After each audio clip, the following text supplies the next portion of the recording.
Good morning, student. Myself Praduman, your physics teacher for class 9 and 10 in Modern International School, Hiswa. Dear students, today just I continue the rest question for class 9. In previous day, just I have discussed question number up to question number 11. So just I highlight your questions here. This is NTAC Target Scholarship Aptitude Test, page number 152, chapter Gravitation, book ABC Physics, Modern ABC plus science physics है ना। तो ये याद रखेंगे, मैं इसी book से आप लोगों को करवा रहा हूँ। क्वेश्चन नंबर 12 पे आ जाओ। Question number 12 say that the earth rotates around the sun in elliptical orbit as shown in figure, where the velocity of earth the maximum। तो मैंने इस क्वेश्चन को पहले भी डिस्कस किया है, क्वेश्चन मैंने आपको सेंड भी किया है। ये देखो, ये क्या है हमारा ऑर्बिट एलिप्टिकल, अर्थ इस पे रोटेट करा, यहाँ पे सन है। तो क्वेश्चन कहा है कि किस जगह पे अर्थ का वेलोसिटी मैक्सिमम होगा। तो ये जान लो कि जिस जगह पे रेडियस मिनिमम होंगे वहां पे देखो, ये जगह, ये जो रेडियस है ये सबसे मिनिमम रेडियस है। ये ज्यादा और ज्यादा और ज्यादा बढ़ते बढ़ते एकदम मैक्सिमम। तो सबसे मिनिमम डिस्टेंस ये है, यानी कि यहाँ पे वेलोसिटी ज्यादा होगा। सवाल ये है कि आखिर कैसे कह रहे हैं कि यहाँ पे वेलोसिटी ज्यादा होगा। सुनो, सेंटर की ओर क्या लग रहा है? Gravitational force F G.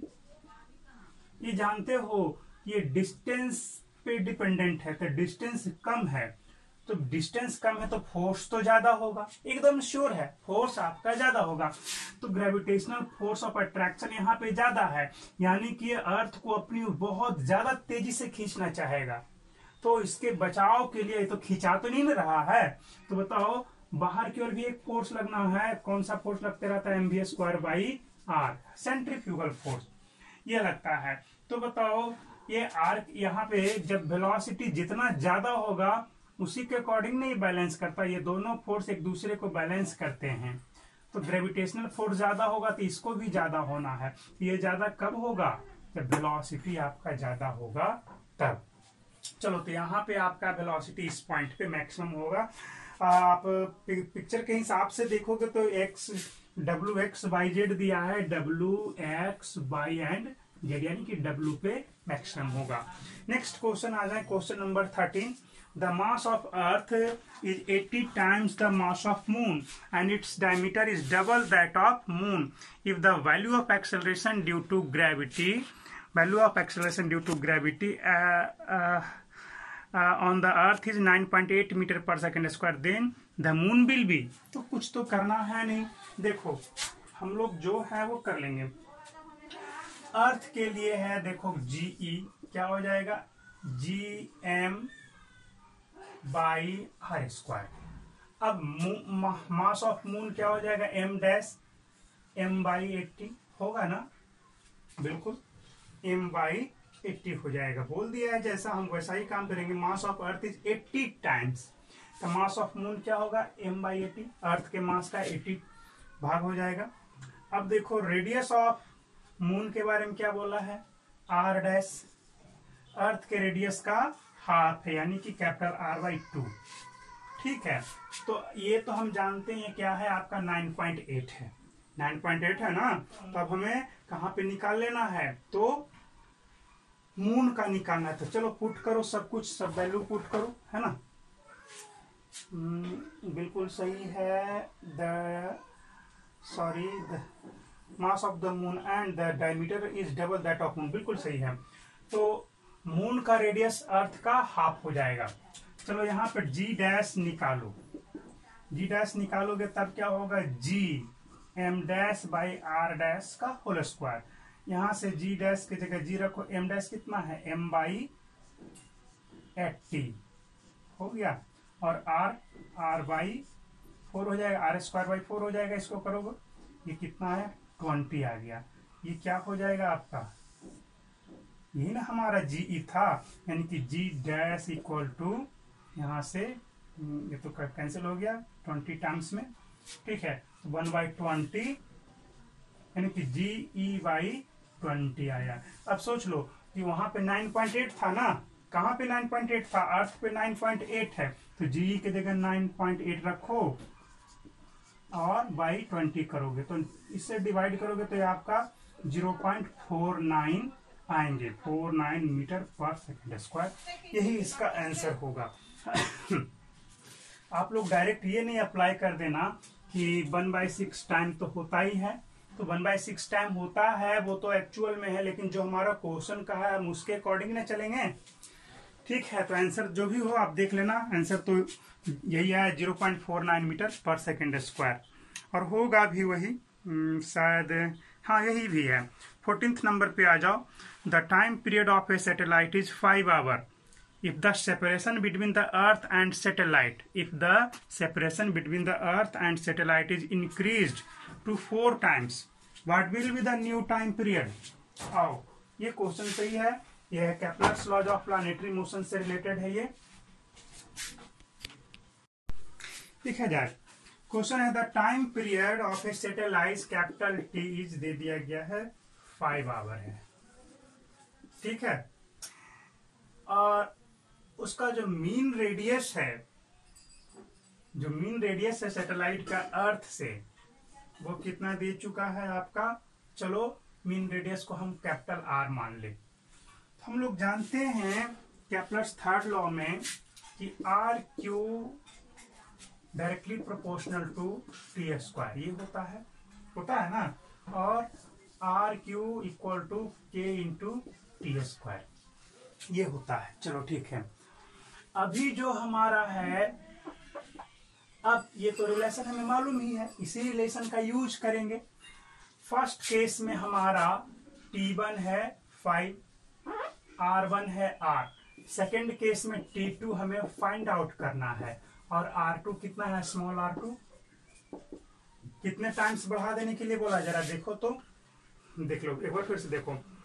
If the separation between the earth and satellite is increased to 4 times, यानी कि अब जो नया डिस्टेंस है वो 4R कर किया जा रहा है, तो अब T2 क्या होगा, पुट करो। हम जानते हैं ये R1 है, तो R1Q equal to K T1² होता है। तो इसी तरह से R1Q करोगे तो K T1², R2Q करोगे तो K T2² भी होगा। यहाँ पर चलो काम करो, हम लोग अब यहाँ से कर लें तो क्या होगा, दोनों को डिवाइड करो, इक्वेशन 1 इक्वेशन 2 डिवाइड करो, R1 बाटा R2, ये भी क्यू है, ये भी क्यू, दोनों पर होल क्यू कर सकते हो, equal to K cancel, T1²/T2²। R1 के जगह क्या है, कैपिटल R है, रख दो। R2 के जगह 4R है, इसको भी रख दो, क्यूब हो गया। यहाँ से T1 कितना था, 5 है, और यहाँ से T2² कर दो।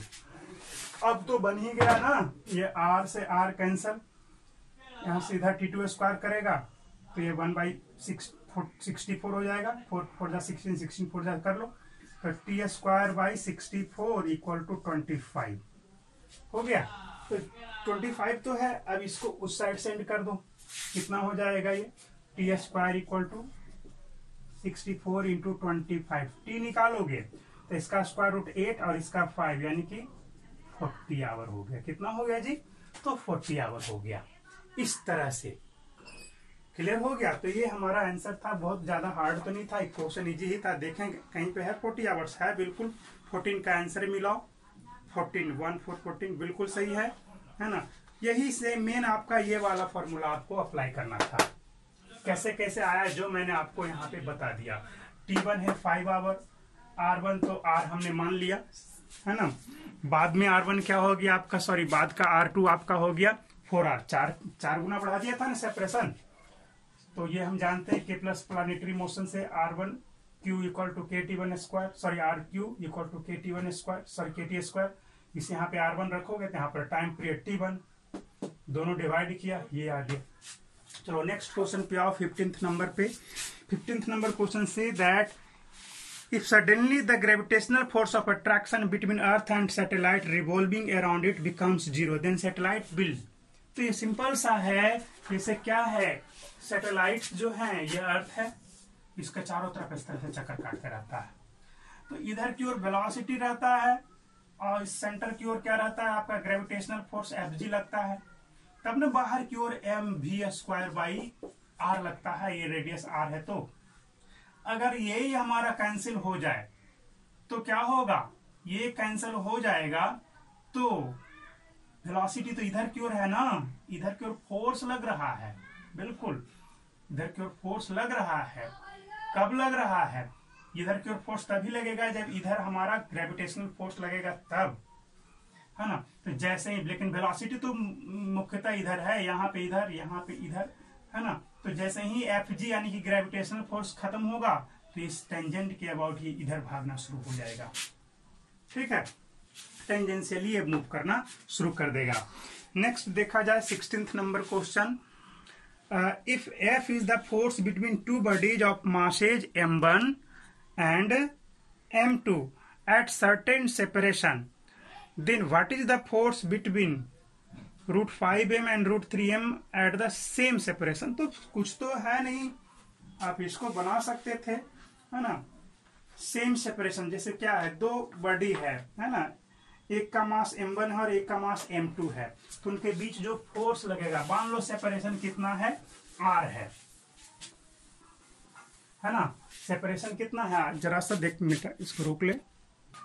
हाँ देखा जाए, जैसे दो बॉडी है जिसका मासेज है m1 m2 है, सेपरेटेड बाय डिस्टेंस r, तब उस केस में फोर्स क्या होगा, F = G m1 m2/r²।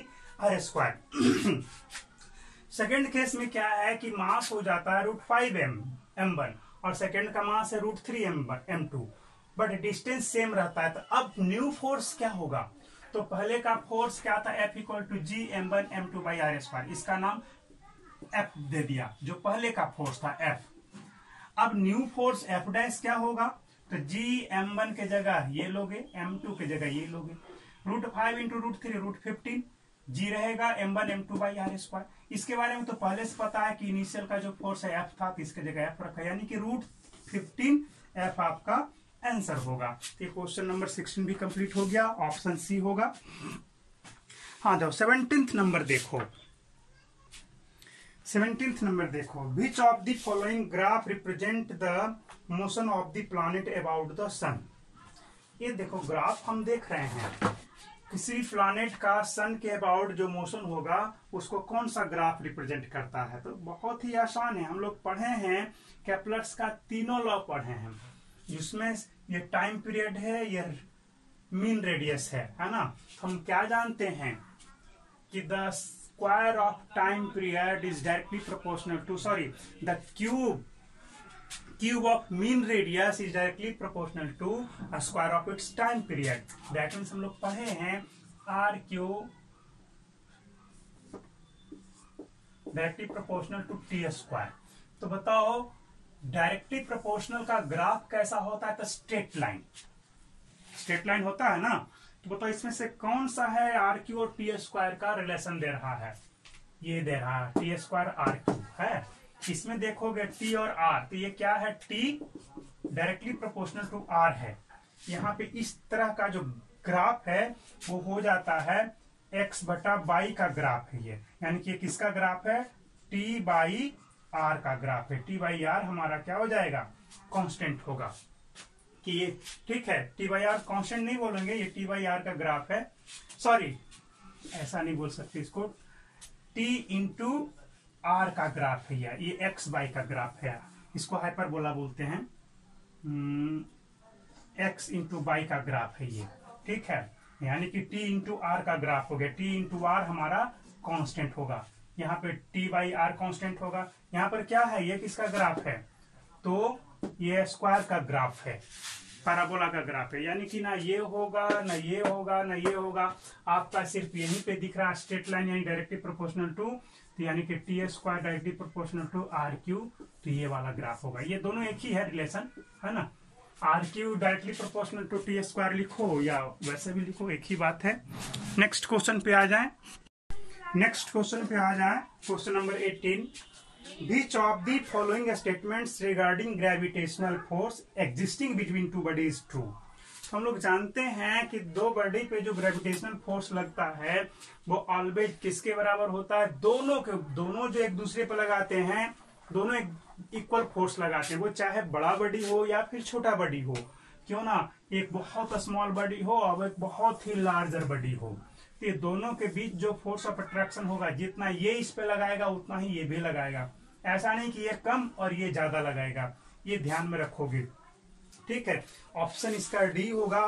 First option में कहा है क्या कि first body exact attractive force on second body by second body exact repulsive. नहीं, दोनों फोर्स अट्रैक्टिव नेचर का होगा, कोई भी रिपल्सिव नहीं होगा।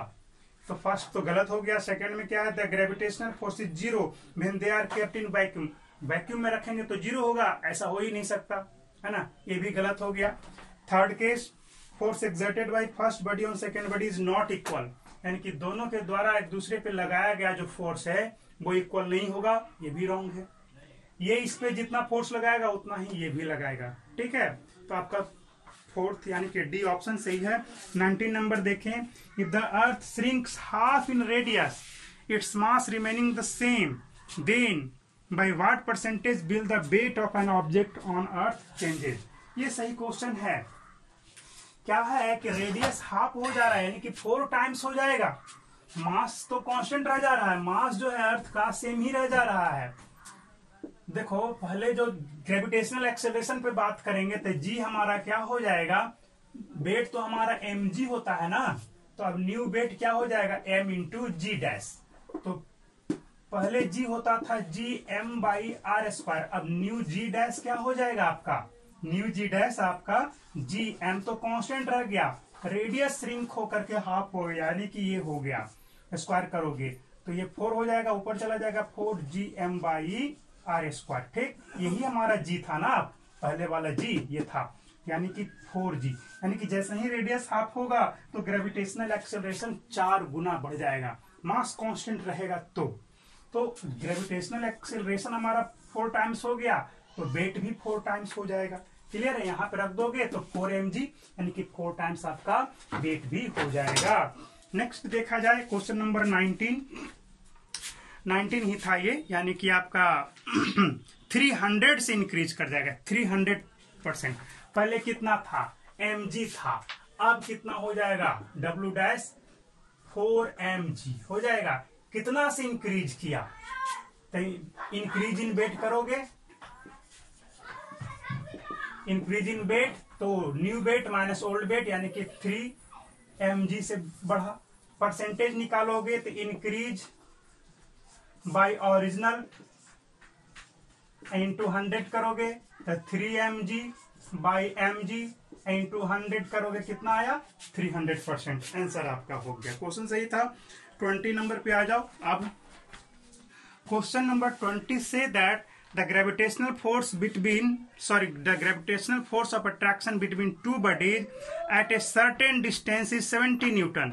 If the distance of separation between them is doubled, then find the percentage change in force of attraction. Distance जैसे ही double करोगे तो क्या हो जाता है, फोर्स ऑफ अट्रैक्शन 1/4 हो जाएगा, है ना। डिस्टेंस हाफ तो 4 गुना बढ़ जाएगा, और डिस्टेंस डबल तो 1/4 हो जाएगा, यानी कि जो भी फोर्स था वो 1/4 हो जाएगा। तो 1/4 होने का मतलब क्या, कितना परसेंट रह जाएगा, तो 75% से डिक्रीज कर जाएगा।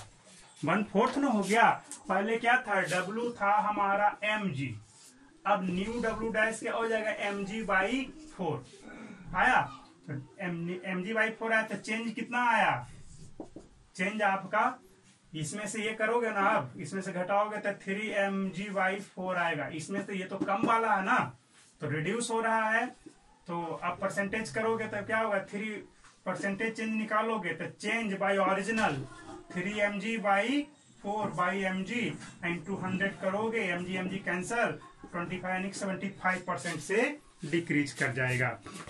नेक्स्ट पे आ जाओ, 20 के बाद 21 पे आओ। consider a heavenly body which has a mass twice that of earth and its radius thrice that of earth. The weight of a book on this heavenly body, if its weight on earth is 900 Newton, will be। जैसे क्या है, अर्थ पे जो है एक book का जो wait है 900 न्यूटन है। कितना है? 900 न्यूटन है। क्वेश्चन सही है, ये सही, यही सब क्वेश्चन आप लोगों को बनाने के लायक है। कंटिन्यू देखो, क्या है कि प्लैनेट है या हेवनली बॉडी है, उसके रेडियस के बारे में बोला, मास के बारे में बोला कि अर्थ के मास का डबल है और रेडियस उसका अर्थ से ट्रिपल है। अब एक बुक है, अर्थ पे है 900 न्यूटन, तो यहां पर क्या होगा, वहां पे कितना शो करेगा? तो क्या करेंगे हम, जी डैश यहां का निकाल लेंगे, है ना। यहां पर mg, हमारा mg इक्वल टू है 900 न्यूटन। यहां पर जो है mg जो है 900 न्यूटन है, तो हमें mg डैश निकालना है। यहां पर का पहले जी डैश निकाल लो, ठीक है। तो पहले निकालो जी डैश होता क्या है, तो देख लो g इक्वल टू है gm/r² है, बिल्कुल यहां पर का। अब यहां पर आ जाओ, g डैश हमारा क्या हो जाएगा, gm-r²। तो gm डैश हमारा 2m है, r डैश 3r है, यानी कि 3 जा 9, r² लिखोगे ना, 3 जा 9, तो 2/9 gm/r²। इसको क्या बोलेंगे, देखो g बोलेंगे, यानी कि g डैश कितना आया, 2/9 g आ गया। अब बताओ mg हमारा 900 न्यूटन था, बुक का वेट mg 900 न्यूटन था, तो mg डैश क्या होगा, देखो तुम mg डैश निकालोगे तो g डैश g डैश की जगह यहां रखो 2/9g रख दिया, तो mg यहां से 2/9 mg 900 था ना, यहाँ 900 रखोगे, 9 से कैंसिल, यानी कि 100, यानी कि कितना आ जाएगा ये 200 न्यूटन। यानी इस प्लैनेट पे उस बुक का वेट 200 न्यूटन आपको एपियर होगा।